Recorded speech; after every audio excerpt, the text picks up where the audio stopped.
आता बघा, जिंकल्यानंतर आपल्याला, आपण सुद्धा एखाद्या स्पर्धेमध्ये भाग घेतला आणि आपला पहिला नंबर आला तर आपल्याला खूप आनंद होतो. सम्राट अशोकाला सुद्धा जग जिंकल्याचा आनंद झाला, पण तो तात्पुरता, क्षणिक होता. तो म्हणाला, मी जिंकलोय खरं, पण मी खऱ्या अर्थाने हारलेलो आहे. असं का बरं म्हटलं असेल अशोक?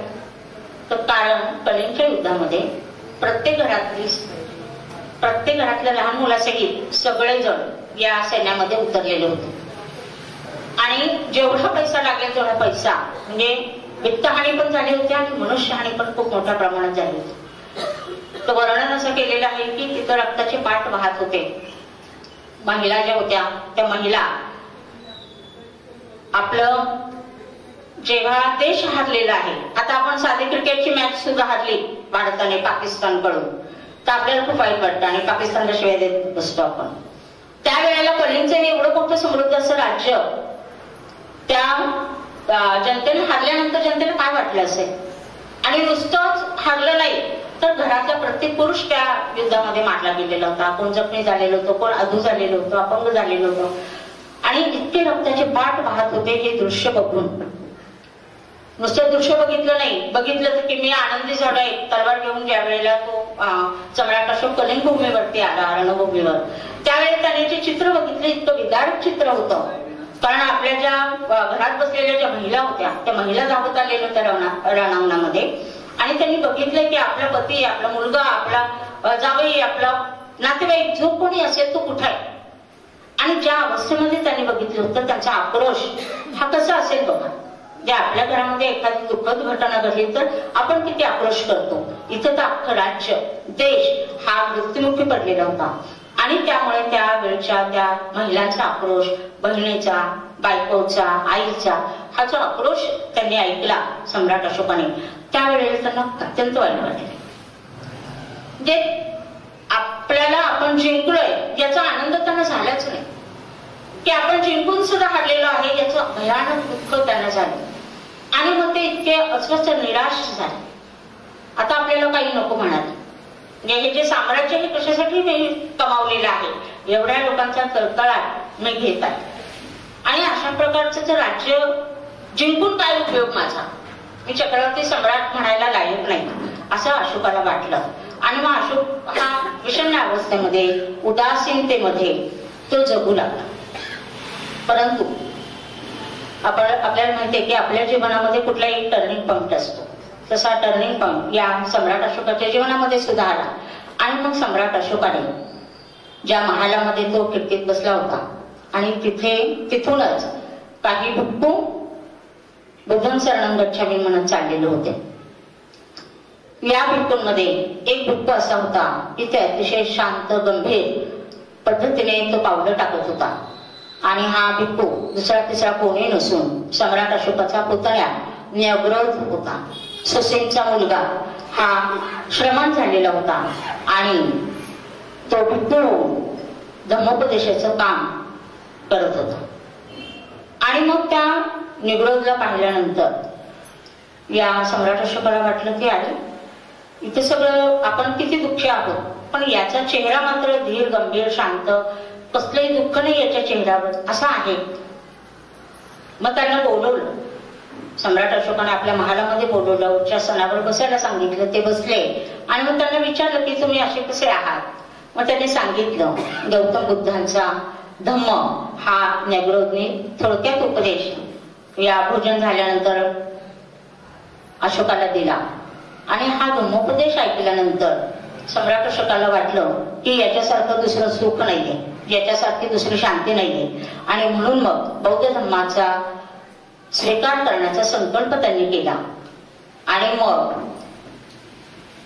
हा धम्म स्वीकारायचा ठरवल्यानंतर ते पाटलीपुत्र या ठिकाणी आले. पाटलीपुत्र या ठिकाणी आल्यानंतर मोगली तिस्स यांच्याकडून त्यांनी, मोगलीपुत्र तिस्स यांच्याकडून त्यांनी धम्मदीक्षा घेतली. आणि हा दिवस हा विजयादशमीचा होता. आपल्या सगळ्यांना माहिती की ज्या वेळेला सम्राट अशोक कलिंगवरून पाटलीपुत्र या ठिकाणी येत होते, राजा जिंकून येतोय असं जेव्हा जनतेला कळलं, त्यावेळी जनतेने त्यांच्या स्वागताची तयारी केलेली होती. सगळीकडे तोरणं, पताका आरास वगैरे करून गाव म्हणजे देश सजवलेला होता, पाटलीपुत्र सजवलेलं होतं.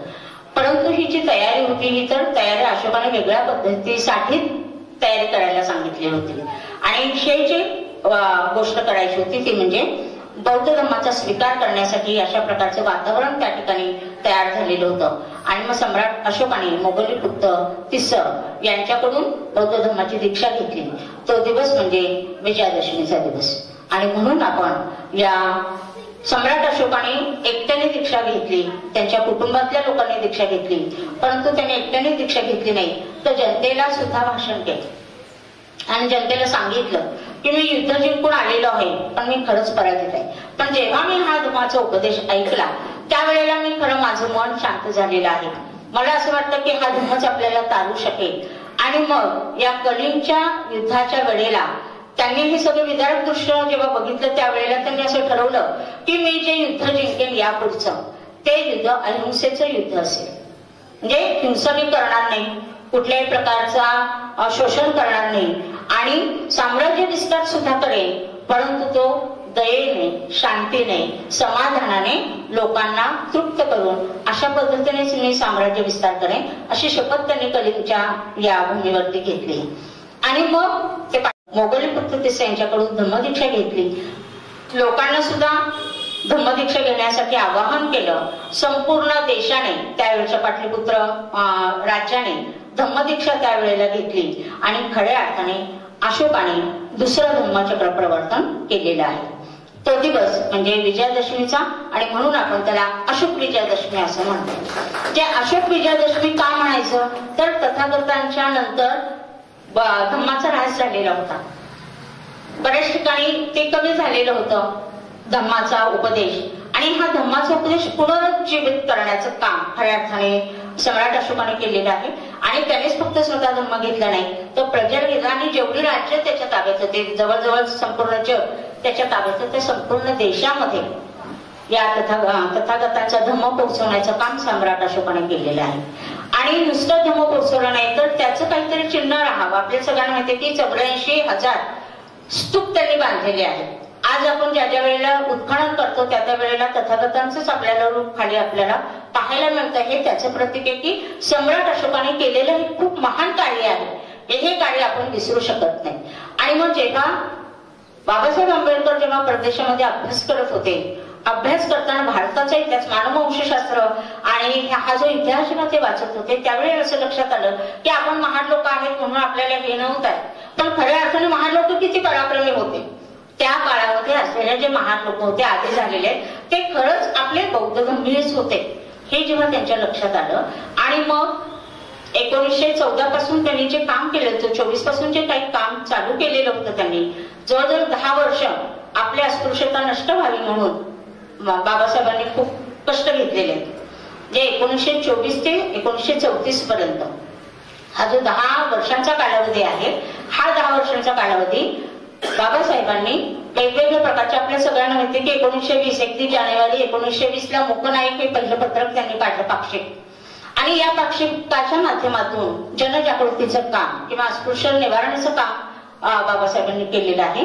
परंतु वेगवेगळ्या प्रकारचे सत्याग्रह केले, आपल्या सगळ्यांना माहिती सत्याग्रह केला, महाडच्या 14 तळ्याचा सत्याग्रह केला, काळाराम मंदिराचा सत्याग्रह केला, वेगवेगळ्या प्रकारचे बहुजन हितकारिणी सभा निर्माण केली, असं सगळं केलं. पण लोकांच्या मनामध्ये परिवर्तन घडलं नाही. हिंदू लोकांच्या मनात परिवर्तन न घडल्यामुळे त्यांना असं वाटलं की अरे मी इतका प्रयत्न करतो आहे तरी सुद्धा हे काय आपल्याला जातीतच बांधून ठेवतात, अस्पृश्यतेमध्ये जपडून ठेवलेलं आहे. आणि याच्यातून जर आपल्याला बाहेर पडायचं असेल तर आपल्याला धर्मांतराशिवाय दुसरा पर्याय नाही.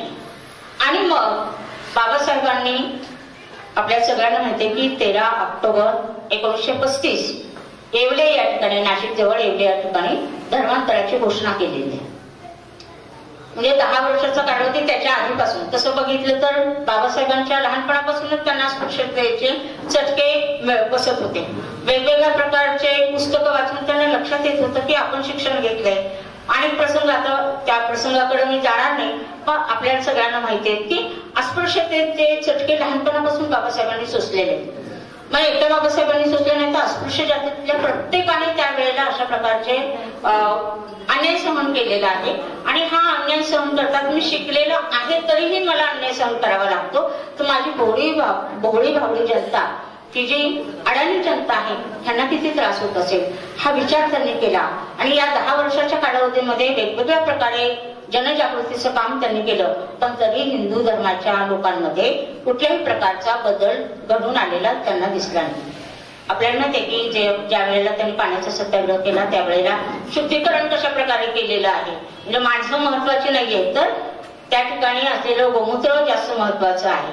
आणि अशा प्रकारे म्हणजे प्राण्यांना सुद्धा मान आहे तिथे, पण आपल्या माणसाला नाहीये. आणि माणूस म्हणून जर जगायला लायकचा धम्म कुठला असेल तर तो धम्म कुठला आहे याच्यासाठी त्यांनी 21 वर्ष अभ्यास केला. म्हणजे बघा 1935 मध्ये बौद्ध धर्मांतराची त्यांनी घोषणा केली, परंतु लगेच धर्म स्वीकारलेला नाही. त्यांनी असं ठरवलं की माझा हा जो समाज आहे हा समाज खऱ्या अर्थाने माणूस म्हणून नवा जन्म त्याचा झालाच पाहिजे. अशा प्रकारचा जन्म झाला पाहिजे की तिथे त्याला समानतेचं वातावरण मिळालं पाहिजे, त्याला सन्मान मिळाला पाहिजे, त्याचं जीवन बदललं गेलं पाहिजे. असाच धम्म मला शोधला पाहिजे. आणि मग बाबासाहेबांनी 21 वर्ष वेगवेगळ्या धर्माचा अभ्यास केला.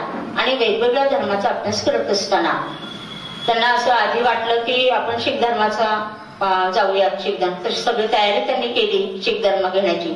परंतु त्यामध्ये बाबासाहेबांनी सांगितलं मी जो सांगेल तर तुमचे जे 5 जे आहेत वेगवेगळ्या प्रकारची साधनं ती काही मी घेणार नाही. मी तो शीख धर्म स्वीकारतो, परंतु मी काही पगडी आहे, त्याचं केस वाढवणं असेल, कडं असेल, अजून काय काय असेल, पठार असेल, हे काही मी घेणार नाही. तर मग त्यावेळेला वादावादी झाले आणि शीख धर्म घेण्याची सगळी तयारी होऊन सुद्धा बाबासाहेबांनी तो धर्म स्वीकारलेला नाही. ज्या ठिकाणी माणसाला माणूस म्हणून जगण्यासाठी जर लायक नसेल तो धर्म तर तो का घ्यायचा हाही विचार बाबासाहेबांनी केला. आणि त्यानंतर आपल्या सगळ्यांना माहितीये की बाबासाहेबांनी बुद्ध चरित्र आधी वाचलेलं होतं. जेव्हा ते मॅट्रिक झाले तेव्हा केळुस्कर गुरुजींनी दिलेलं त्या बुद्धांचं चरित्र वाचलेलं होतं. वेगवेगळ्या प्रकारे अभ्यास केल्यामुळे विचारांची उंची त्यांची वाढलेली होती. आणि त्यामुळे असा धर्म आपल्या या अस्पृश्य लोकांना दिला पाहिजे, बहुजनाला दिला पाहिजे की त्यातून माणूस म्हणून खऱ्या अर्थाने तो उभा राहील. आणि मग बाबासाहेबांनी 1935 ला धर्मांतराची घोषणा केल्यानंतर 14 ऑक्टोबर 1956 हा दिवस त्यांनी निवडला. तो दिवस आहे अशोक विजयादशमीचा.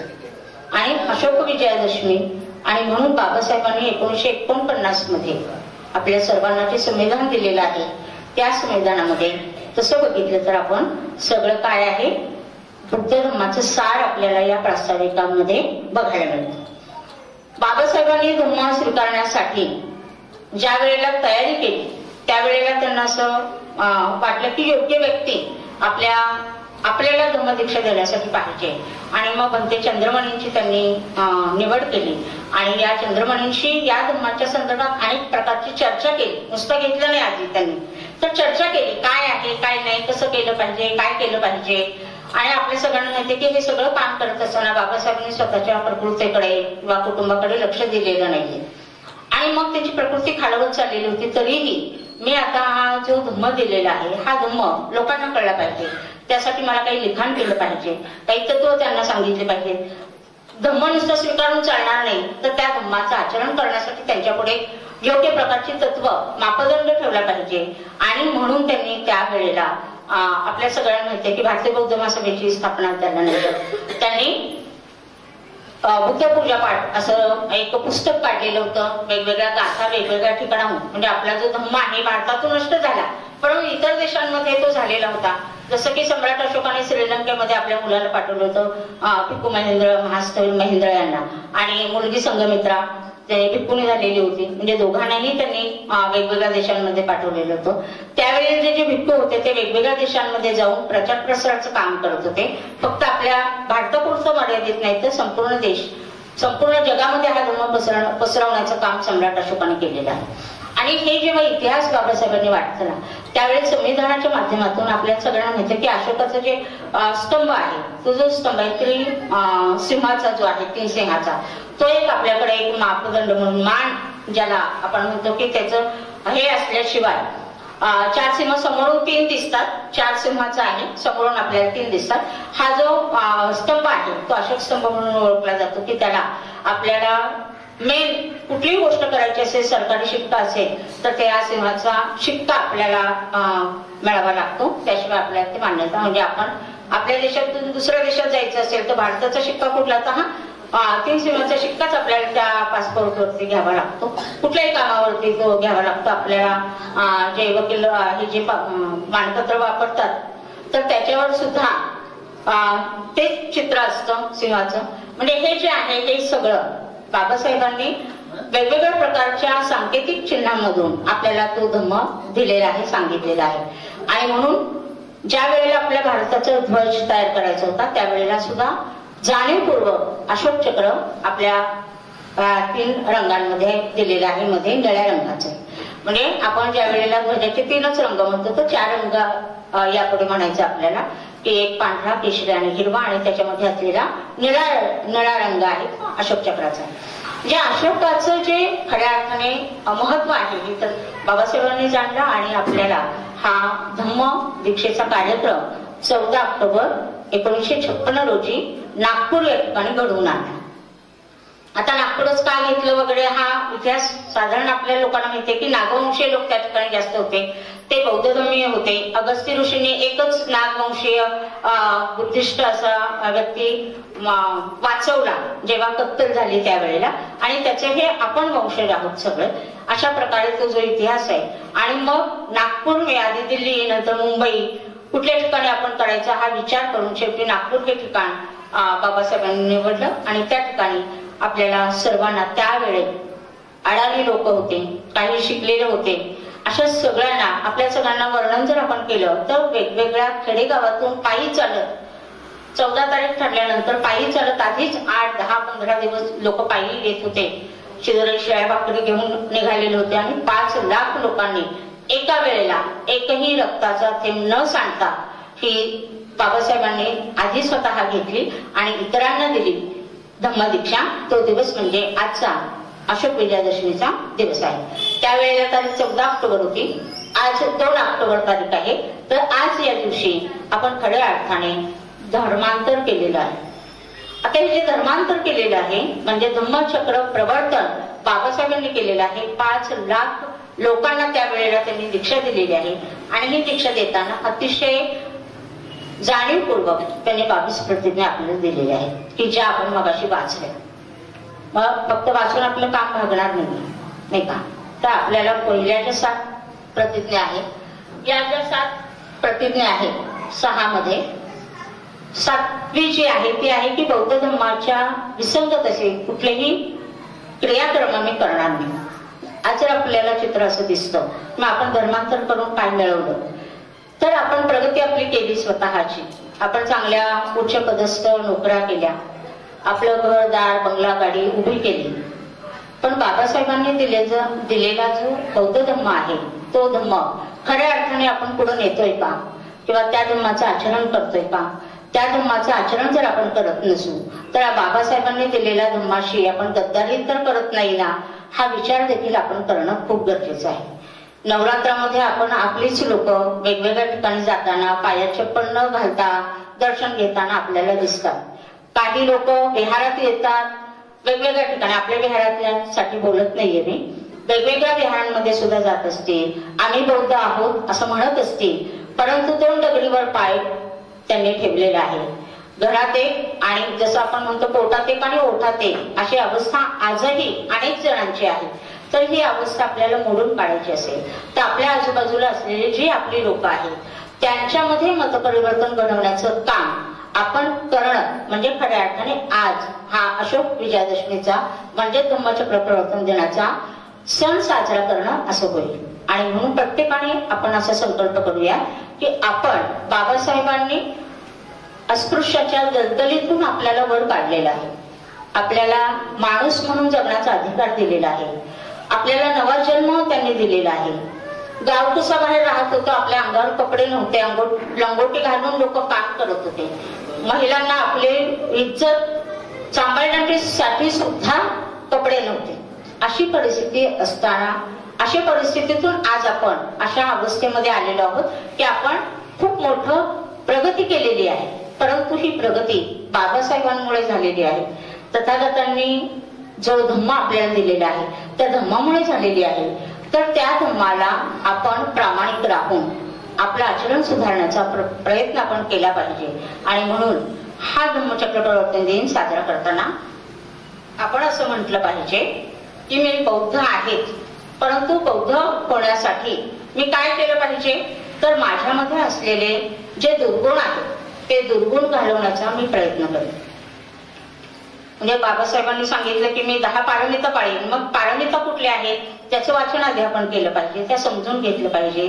आणि नुसतं समजून घेऊन चालणार नाही, तर त्याप्रमाणे आपण आचरण करणं हे खूप महत्वाचं आहे. म्हणून आपला धम्म हा आचरणावर आधारित आहे. नुसतं एकमेकांना सांगून उपयोग नाहीये किंवा नुसतं ऐकून उपयोग नाहीये. तर जे ऐकलेलं आहे त्याचं माझ्यामध्ये किंवा जे वाचलेलं त्याच्या माझ्या मनामध्ये खरंच परिवर्तन घडलंय का, हा चिंतनाचा विषय. आणि ते चिंतन करण्याचं, मंथन करण्याचं, विचार करण्याचं खरा आजचा दिवस आहे. म्हणजे पुढच्या धम्मचक्र प्रवर्तन दिनापर्यंत आपण आपल्यामध्ये काय चांगला बदल घडलाय याचा आपण विचार करूयात. नसेल घडत तर घडवण्याचा प्रयत्न करूयात. आणि म्हणून आपण बौद्ध म्हणजे नेमकं काय हे सांगत असताना मी असं म्हणेन की बौद्ध बनणे म्हणजे बदलणे हो. बदलणं म्हणजे काय, तर फक्त कायेने नाही बदलायचं, म्हणजे छान कपडे घातले म्हणजे आपण बदललो असं नाहीये. तर बौद्ध बनणं म्हणजे माणसात आणि संपूर्ण समाजात बदल घडवून आणण्यासाठी प्रयत्न करणं हो.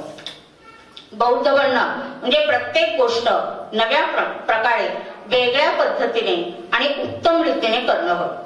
बौद्ध म्हणजे स्वातंत्र्य, समता व बंधुता या तत्वांचं स्वतः आचरण करणं. त्याचबरोबर आपण बौद्ध आहोत एवढं म्हणणं पुरेसं नाहीये, तर केवळ त्रिशरण पंचशील म्हणणं सुद्धा पुरेसं नाही. तर प्रत्यक्षात तुम्ही स्वतः बदललं पाहिजे, तुमचे अंतःकरण बदललं पाहिजे. आणि म्हणून तथागतांनी आपलं मन हे सर्वश्रेष्ठ मानलेलं आहे. माणसाच्या मनामध्ये बदल घडवून आणणं आपलं काम आहे. आणि म्हणूनच आपलं अंतःकरण बदललं पाहिजे. आपण स्वतःचं जीवन बदलून इतरांचं जीवन बदलण्यासाठी प्रयत्नशील राहिलं पाहिजे. आपल्या सभोवताचं आपलं कुटुंबच बौद्धमय करून आपल्या सभोवताचं वातावरण सुद्धा आपल्याला बौद्धमय करता आलं पाहिजे. हे जर आपण केलं आणि असाच संकल्प करून आज आपण जर इथून निघालो, घरी जाताना सुद्धा याचाच विचार करून घरी गेलो आणि माझ्यात नेमकं काय बदल घडला पाहिजे यापुढे अजून याचा विचार केला आणि त्याप्रमाणे आपण आपलं वर्तन बदललं, तर मला वाटतं आजचा दिवस सार्थकी लागला असं होईल. तर अधिक न बोलता अजून बरंच आहे याच्यामध्ये सांगण्यासारखं, पण वेळ महत्वाचा आहे. तर या वेळेचं सुद्धा बंधन आपण राखूयात आणि खऱ्या अर्थाने आपण सर्वजण या ठिकाणी मोठ्या संख्येने आलात. शांतपणे माझं ऐकून घेतलं. काही चुकलं असेल तर तुम्ही नक्कीच मोठ्या मनाने माफ करा आणि जे कळलेलं आहे ते घेऊन नक्कीच जाल. आपल्या जीवनामध्ये बदल घडवाल, चांगला बदल घडवून समाज बदलण्याचं, परिवर्तन करण्याचं काम कराल. आणि हे काम आज खूप गरजेचं आहे आणि ते करण्यासाठी आपण कटिबद्ध राहूया. एवढंच बोलते आणि याच ठिकाणी सांगते. जय भीम. इंटरेस्ट सायलेंट मध्ये ताईंचं आपण भाषण ऐकलेलं आहे, त्याबद्दल आपले सुद्धा खूप खूप धन्यवाद. तर आपल्याला परत एकदा ताजतवाना धरण्यासाठी एक गीत घेते आणि ते गीत गाणार आहेत आमच्या गान कोकिळा शारदाताई मोरे. अखिल विश्वाला शांतीचा मार्ग देणारे महाकारुणी तथागत भगवान गौतम बुद्ध, भारतीय घटनेचे शिल्पकार बोधिसत्व परमपूज्य डॉक्टर बाबासाहेब आंबेडकर, राष्ट्रपिता महात्मा ज्योतिबा फुले, राष्ट्रमाता सावित्रीबाई फुले, माता रमाई, माता भीमाई, संत गाडगे महाराज शाहू महाराज यांच्या स्मृतीला विचार अभिवादन. त्याचप्रमाणे आज धम्मचक्र प्रवर्तक दिन यांच्या सर्वांना खूप खूप शुभेच्छा. आणि आत्ताच ताईंचं प्रवचन आपण एकटाच छान ऐकलेलं आहे. तिन्ही धम्मचक्र प्रवर्तक त्यांनी आपल्याला सांगितलेलं आहे आणि त्याच आजच्या दिवसाचं औचित्य साधून मी आपल्या समोर गीत गात आहे. संयोजकांनी मला संधी दिली त्याबद्दल खूप खूप धन्यवाद. विचार मंचावरील सर्व आदरणीय ज्येष्ठ श्रेष्ठ आजच्या कार्यक्रमाच्या अध्यक्षा, वक्त्या, सूत्रसंचालन करणाऱ्या आणि आपण सर्वच आदरणीय ज्येष्ठ श्रेष्ठ उपासक बंधू आणि भगिनींना सगळे जय भीम. मी आपल्या समोर नंबर एक गीत गात आहे. पहिलाच टाइम गात आहे. थोडस इकडं तिकडं होऊ शकतं असं ग्रहण करते आणि माझ्या गीताला मी सुरुवात करते. दीक्षाभूमी ऊर्जा स्थान भीमाची शान दीक्षाभूमी ऊर्जा स्थान भीमाची शान माणसाला माणुसकीची दिली इथे जाण माणसाला माणुसकीची दिली इथे जाण दीक्षाभूमी ऊर्जा स्थान भीमाची शान माणसाला माणुसकीची दिली इथे जाण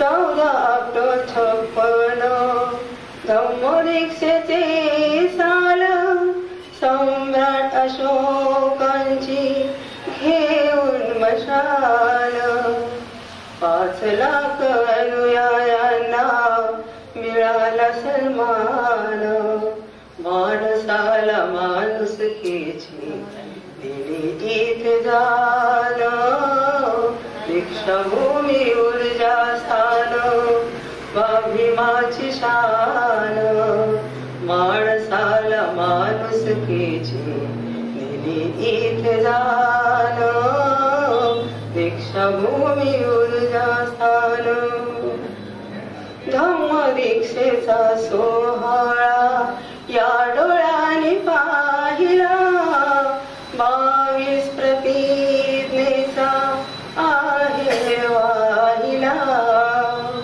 धम्मदीक्षेचा सोहळा या डोळ्याने पाहिला 22 प्रतिज्ञेचा आहे वाहिला थोर उपकार केले बुद्ध देऊन माणसाला माणुसकीची दिली इथे जाण दीक्षाभूमी ऊर्जा स्थान भीमाची शान माणसाला माणुसकीची दिली इथे जाण दगडाला पूजून मनसे दगडच झाली मानवाच्या अस्तित्वाची दिशाहीन राहिली दगडाला पूजून माणूस दगड झाली मानवाच्या अस्तित्वाची दिशाहीन राहिली गुलामीतून मुक्त केले धम्म देऊन गुलामीतून मुक्त केले धम्म देऊनी माणसाला माणुसकीची दिली इथे जाण दीक्षाभूमी ऊर्जा स्थान भीमाची शान माणसाला माणुसकीची दिली इथे जाण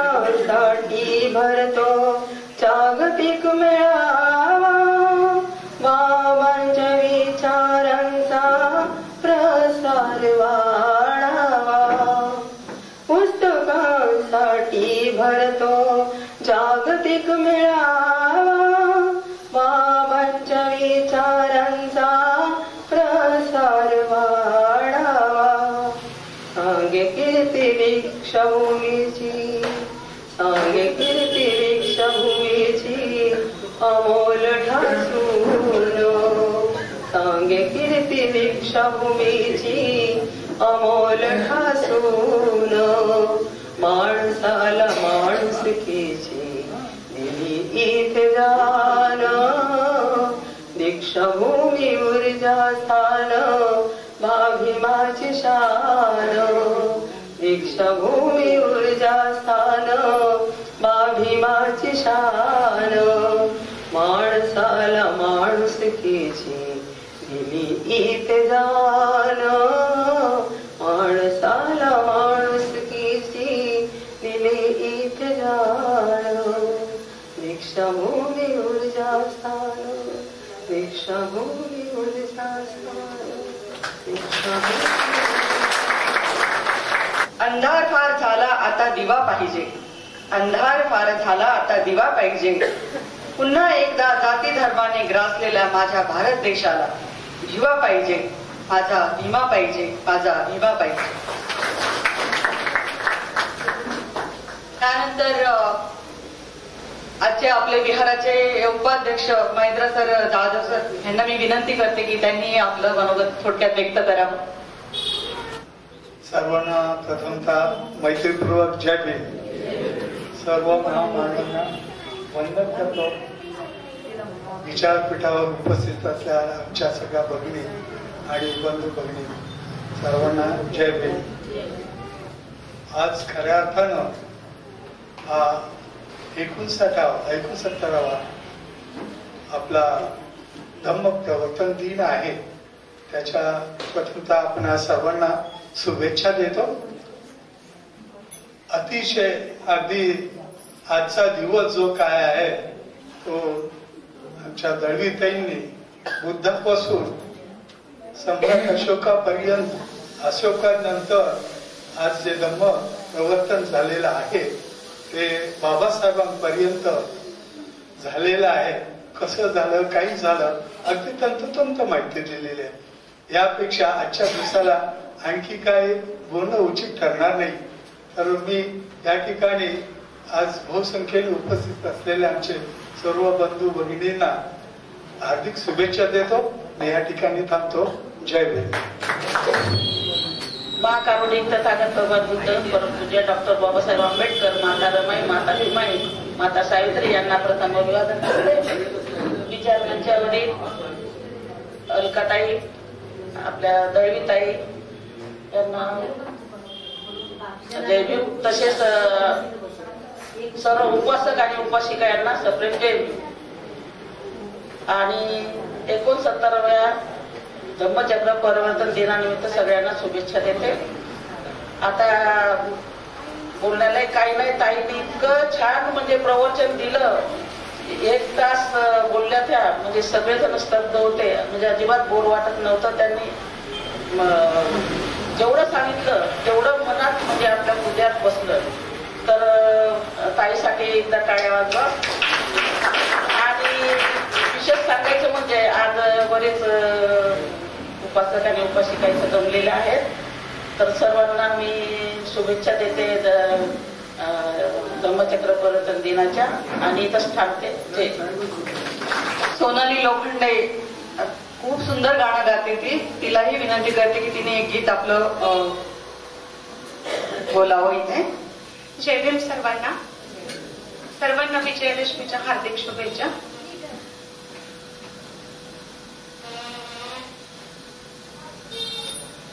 प्रबुद्धाच्या चरणावरती विजयादशमी दिनी दीक्षा दिली भीमाने मंगल दिन तो जनी.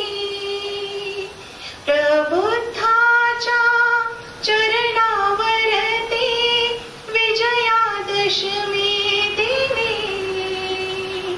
दीक्षा दिली भीमाने मंगल दिन तो जनी. मूळ गाडण्या विषमतेचे मार्ग सावेचला, मानवतेचा आणि समतेचा धम्म नवा घेतला. प्रबुद्धाच्या महामंत्राचा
मंगल दिन तो जनी दीक्षा दिले भीमाने मंगल दिन तो जनी।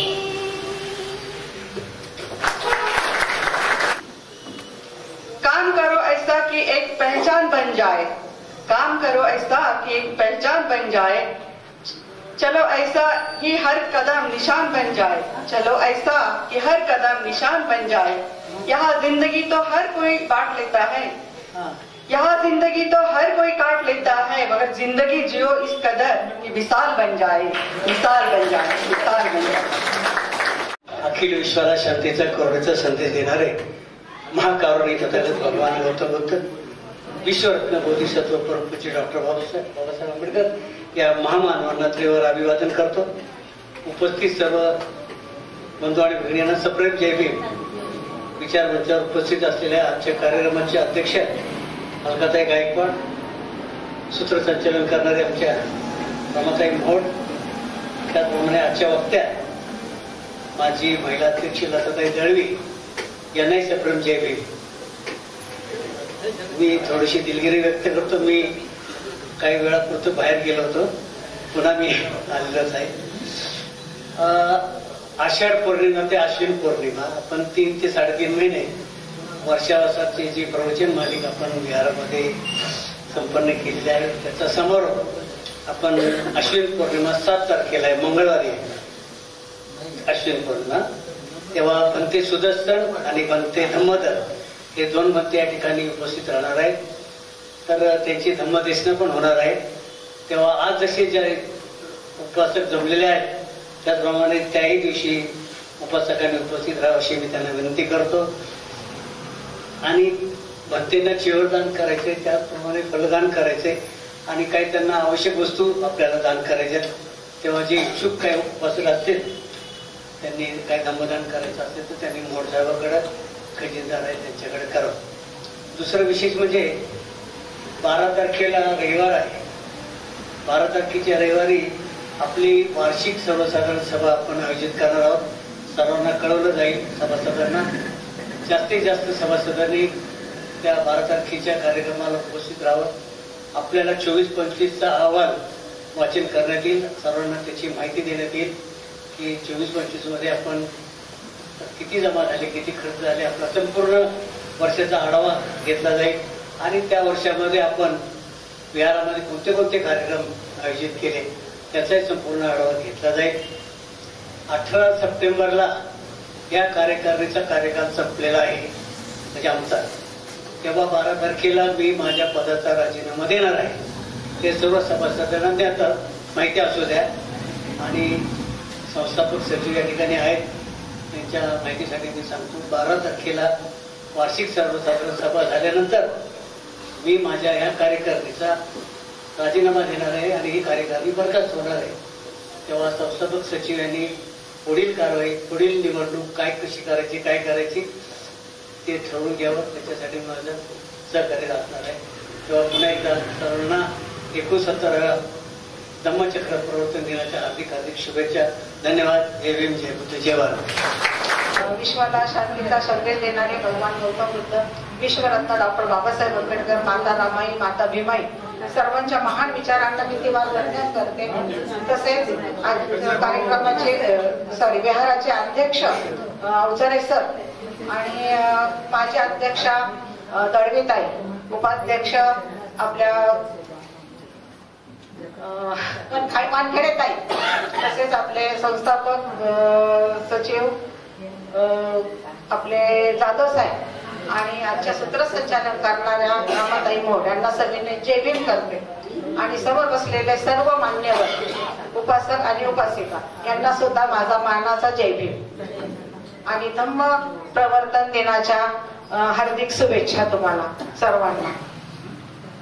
ताईंनी इतकं छान असं आपल्याला माहिती दिलेली आहे, तिन्ही प्रवर्तन कसं घडलं हे तिन्ही टप्प्याटप्प्याने इतकं सुंदर त्यांनी सांगितलेलं आहे आणि त्या विषयावर परत बोलणं म्हणजे योग्य नाही असं मला वाटतं, कारण तीच गोष्ट वेगळं नाही सांगणार, तीच गोष्ट रिपीट करण्यात मतलब नसतं। परंतु एक गोष्ट मात्र आहे मला की आज आपण बघा भगवान डॉक्टर बाबासाहेब आंबेडकरांनी दीक्षा घेतली तर काय अशीच लोक तयार झाली का दीक्षा घेण्यासाठी की चला बाबा मी आज दीक्षा देणार आहे आणि चला तुम्ही आणि लगेच लोक तयार झाले असतील का?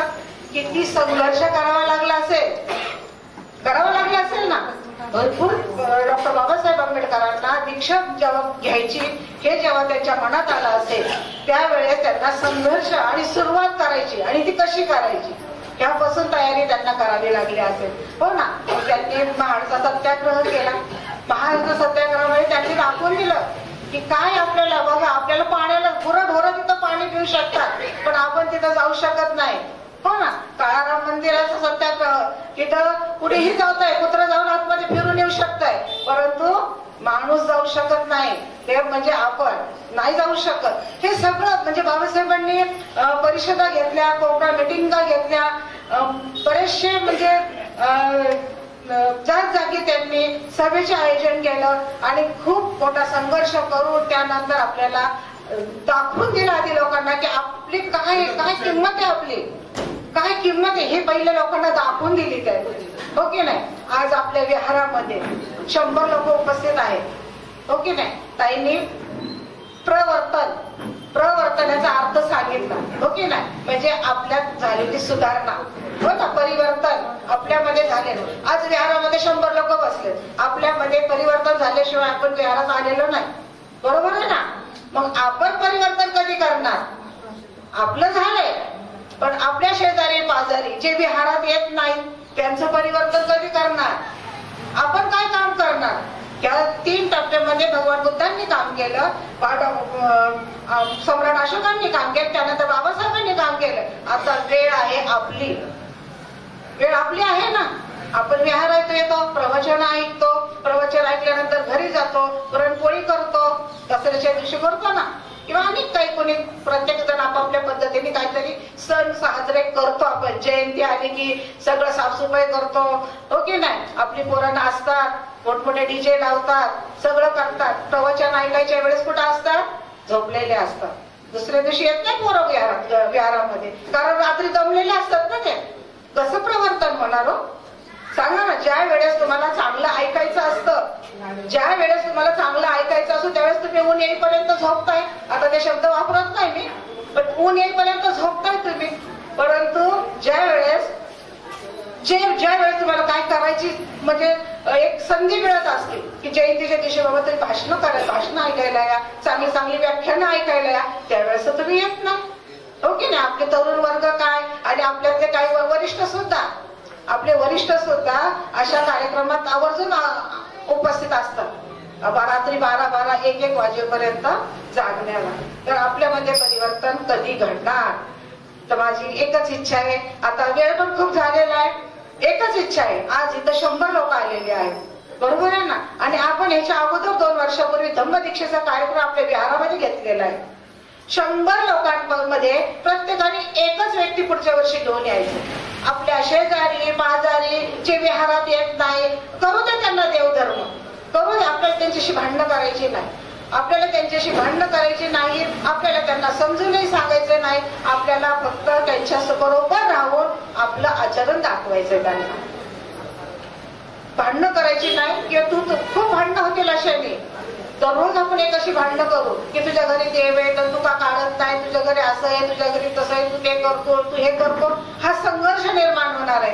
संघर्ष न करता आपण त्याच्या बरोबरच जायचं. आता बघा माझी आई वारली. आता परवाच उदाहरण मी तुम्हाला सांगते माझंच सांगते.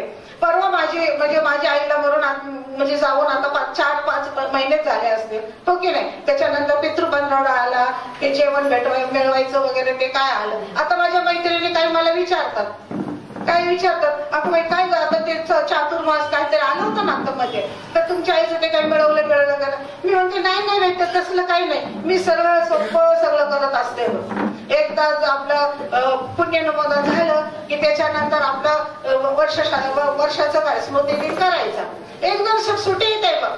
कोणत्या नातेवाईकाला त्रास नाही येण्या जाण्याचं भाडं नाही दर महिन्याच्या महिन्याला महिन्याची भाकरी घालणं बिलणं काय नाही ग. माझी आई काही येत नाही आणि माझ्या आई वडिलांनी माझ्यावर खूप चांगले संस्कार केलेले आहेत. माझ्या भावांना चांगलं घडवलंय, माझ्या कुटुंबाला चांगलं घडवलंय, नातेवाईकांची मदत केलेली आहे त्यांनी आणि सगळ्यांना त्यांनी चांगले संस्कार केले. ते माझे आई वडील कावळा बिवळा होणार नाही. कावळा होऊन ते काही म्हणजे असे येणार बिणार नाही. एवढे पक्ष अगं कुठं जातो का हा जातीभेद, कुठं जातो हा जातीभेद. ब्राह्मण असू दे, मराठा असू दे किंवा मग आणखी कुठल्याही जातीचे असू दे, सगळ्याचे बाप कावळेच कसे काय होतात. पक्षामध्ये जातीभेद नाही का? पक्षामध्ये मग त्यांचा बाप मोर व्हावा, कुणी राजहंस व्हावा, कुणी आणखीन काय व्हावा. बरोबर आहे ना? तर माझा बाप काय कावळा बिवळा होत नाही म्हणून मी काय पित्र वगैरे पण मी घालत नाही. कारण आताच पित्रामध्ये हा विषय झाला होता मैत्रिणींबरोबर. म्हणून आपल्या आचरणातून आपण दाखवून द्यायचं की आपण कसा सरळ धर्म आहे आणि कसा सुटसुटीत आहे.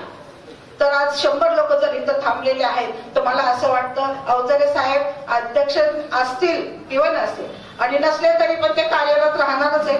एखादं पद गेलं म्हणून काही माणूस कार्य करायचं थांबत नसतो. माणसाचं पद हे तात्पुरतं असतं.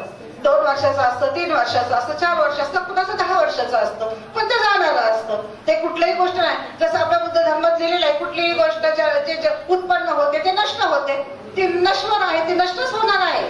ते पद येतं साधं, हे पद जाणारच आहे. याचा मोह तृष्णा धरून उपयोग नाहीये. परंतु आमच्या साक्षीने किंवा आमच्या सगळ्या कार्यकारीच्या शिक्षण किंवा तुमच्या साक्षीने एक धम्म दीक्षेचा कार्यक्रम पुढच्या वर्षी आपण खूप चांगला करूया. आजच्या दिवशी परिवर्तन जे आपण शब्द प्रवर्तन जो शब्द आपण वापरतो की आपल्यामध्ये सुधारणा, आपल्यामध्ये परिवर्तन, जे परिवर्तन आपल्याला घडवायचं तर 100 लोकांनी आज 100 लोक विहारात आहे. 100 लोकांनी फक्त एक माणूस आपला शेजारी पाजारी नातेवाईक कुणीतरी एक जण घेऊन यायचा. 100 लोकांची दीक्षा आपल्या विहारामध्ये व्हावी अशी माझी इच्छा आहे. आणि आजच्या अध्यक्ष एवढंच बोलेन की आज आपण संकल्प करूया आपल्या विहारामध्ये पुढच्या वर्षी तुम्ही 100 आणखीन 100 लोक 200 लोक इथं येतील अशी मी अपेक्षा व्यक्त करते आणि तेच थांबते. पुन्हा एकदा सर्वांना सदिच्छा देते आणि जय भीम.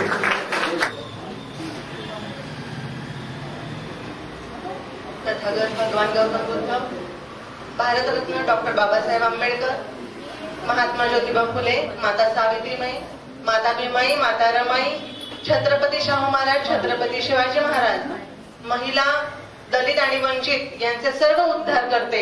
या सर्वांना त्रिवार अभिवादन करते. आज विचार मंचावर असलेल्या आपल्या महिला अध्यक्षा आणि आजच्या कार्यक्रमाच्या अध्यक्षा अलकाताई, तसेच आजच्या आपल्या प्रवचनकार किंवा वक्त्या आपल्याला लाभलेल्या आमच्या दळवीताई आणि आपल्या सूत्रसंचालक रमाताई या तिघींनाही आपल्या विहाराचे अध्यक्ष अवसरे काका, आपल्या माजी महिला अध्यक्षा शारदाताई आणि आपल्या उपाध्यक्षा महिला संघाच्या वानखेडेकर यांनाही जय भीम आणि सर्व उपासक आणि उपासिकांना जय भीम. जय भीम. आजच्या धम्मचक्र प्रवर्तनादिनी जय भीमचा नाराही तसंच घुमला पाहिजे. कारण आज आपले सर्व जे अनुयायी आहेत ते नागपूरला गेलेले आहेत आणि त्यांच्यापर्यंत आपला आवाज घुमला पाहिजे. जय भीम. सर्वांना आजच्या धम्मचक्र प्रवर्तन दिनाच्या खूप खूप शुभेच्छा आणि माझ्याकडे आभाराचं काम दिल्याबद्दल मी आपल्या संयोजकांचे खूप खूप आभार मानते. कोणाचं नाव जर माझ्याकडून राहिलं तर मला आठवण करावी आणि क्षमा असावी. प्रथमतः मी आपल्या आजचं जे कार्यक्रमाची सुरुवात झाली ती ध्वजवंदनाने झाली. तर त्यामध्ये आपले समता सैनिक दल यांनीही त्याचं नेतृत्व केलं होतं. त्या सर्व समता सैनिक दलाच्या सैनिकांचे खूप खूप आभार. त्यानंतर वंदनेचा कार्यक्रम झाला. त्यानंतर आपलं गीत सादर केलं आपल्या अनुपमाताई चव्हाण यांनी, त्यांचेही खूप खूप आभार. त्यानंतर जे आपलं धम्मचक्र आहे त्याचं धम्मचक्र प्रवर्तन कसं झालं ते सिद्धार्थ गौतमापासून तथागत कसे झाले, तथागतांपासून त्यानंतर सम्राट अशोक आणि सम्राट अशोकानंतर आता जेव्हा बाबासाहेबांनी आपल्याला धम्मदीक्षा दिली आहे हा संपूर्ण इतिहास ज्यांनी आपल्या वक्तव्यातून माध्यमातून अगदी उत्तम प्रकारे की आपल्या समोर तो पूर्ण इतिहासपट उभा राहिला अशा आपल्या दळवीताईंचे खूप खूप आभार आणि त्यांच्यासाठी जोरदार टाळ्या. त्यानंतर आपल्या शारदाताई मोरे यांचंही गीत झालं तर त्यांचे खूप खूप धन्यवाद, खूप खूप आभार. त्यानंतर आपले संघाचे उपाध्यक्ष महेंद्र जाधव सर यांनीही आपलं मनोगत व्यक्त केलं, त्यांचेही खूप खूप आभार. आणि जाधव काकांनंतर आजचं जे धम्मचक्र प्रवर्तन आहे त्याचे एक सुंदर गीत आपल्या समोर सादर केलं सोनालीताई लोखंडे यांनी, त्यांचे खूप खूप आभार. तसेच आपल्या संघाचे अध्यक्ष अवचरे सर यांनीही आपलं मनोगत व्यक्त केलं आणि बॉम्ब फोडला आपल्या समोर त्यांचे खूप खूप आभार. त्यांचे यासाठी मी खूप खूप आभार मानेन की आतापर्यंत त्यांनी जी धुरा सांभाळलेली आहे अध्यक्ष बहुजन हिताय संघ या आणि प्रबुद्ध प्रेरणा विहार यांच्या अध्यक्षांची, तर त्यांनी खूप मोठं कार्य आणि विहाराचा हा मोठा जो जमाव दिसतोय आपल्याला तो त्यांच्यामुळेच दिसतोय असं म्हणायला काही हरकत नाहीये. त्यांनी फक्त आपल्या विहारातल्या सदस्यांना नाही तर महिलांना आणि छोट्या मुलांपासून ते मोठ्या ज्येष्ठांपर्यंत या सर्वांना त्यांचं कायम सपोर्ट राहिलेला आहे आणि त्यांना पुढे आणण्याचं काम केलेलं आहे, महिलांना पुढे आणण्याचं काम केलेलं आहे. तर त्यांच्यासाठी जोरदार टाळ्या पुन्हा येणं. खूप खूप धन्यवाद सर. त्याचबरोबर आजचे सूत्रसंचालक ज्या आहेत त्या आमच्या रमाताई मोहोळ या नेहमीच खूप सुंदर पद्धतीने त्यांचं जर त्यांना भाषण दिलं, कोणताही त्यांना विषय दिला तर त्या खूप उत्तम प्रकारे सांगतात, त्यांचं प्रवचन असतं, ऐकत राहावं असं वाटतं. आणि आजचं सूत्रसंचालनाची धुराही त्यांनी खूप उत्तम प्रकारे सांभाळली, त्यांचेही खूप खूप धन्यवाद, खूप खूप आभार. त्यानंतर आपल्या उपाध्यक्ष महिला संघाच्या उपाध्यक्ष वानखेडेताई यांनीही आपल्या सर्वांना मनोगत व्यक्त केलं, सर्वांप्रती शुभेच्छा व्यक्त केल्या, त्यांचेही खूप खूप आभार. आणि पुन्हा एकदा सर्वांचे आपले आजच्या कार्यक्रमाच्या अध्यक्षा अलकाताई गायकवाड यांनीही आपल्याला एक मेसेज दिलाय की आपण पुढच्या वर्षी आपल्या सोबत आणखी एका व्यक्तीला घेऊन यायचंय, तर नक्कीच आम्ही प्रयत्न करू आणि पुढच्या वर्षी मोठा धम्मदीक्षेचा कार्यक्रम आपण नक्कीच इथे साजरा करू अशी मी त्यांना दुजोरा देते किंवा सहमती दर्शवते की नक्कीच आम्ही सर्व प्रयत्न करू. तर आपल्या महिला संघाच्याही अध्यक्षा आणि आपल्या आजच्या कार्यक्रमाच्या अध्यक्षा अलकाताई गायकवाड यांचे खूप खूप आभार. सतीश दळवी हे नेहमी आपल्या इथे कार्यक्रमाचं व्हिडिओ शूटिंग करत असतात, बोधिसत्व वंदना या न्यूज चॅनलवर त्याचं प्रक्षेपण करत असतात. तर सर्वांनी या न्यूज चॅनललाही सबस्क्राईब करावं, लाईक करावं, शेअर करावं, कारण याच्यावर वेगवेगळे कार्यक्रम दाखवले जातात, ज्या विविध ठिकाणी आपले धम्माचे कार्यक्रम होतात ते दाखवले जातात. तर त्यांचेही खूप खूप आभार. तसेच आपल्याला आज अल्पोपहार जे देणार आहेत त्या मंदाकिनी विठ्ठल शिंदे आणि आपले विठ्ठल शिंदे काका यांचेही अल्पोपहार देणार आहेत, त्याबद्दल त्यांचे खूप खूप आभार विहाराच्या वतीने. आणि 3 वेळा टाळ्या वाजून आपण त्यांचे आभार व्यक्त करू.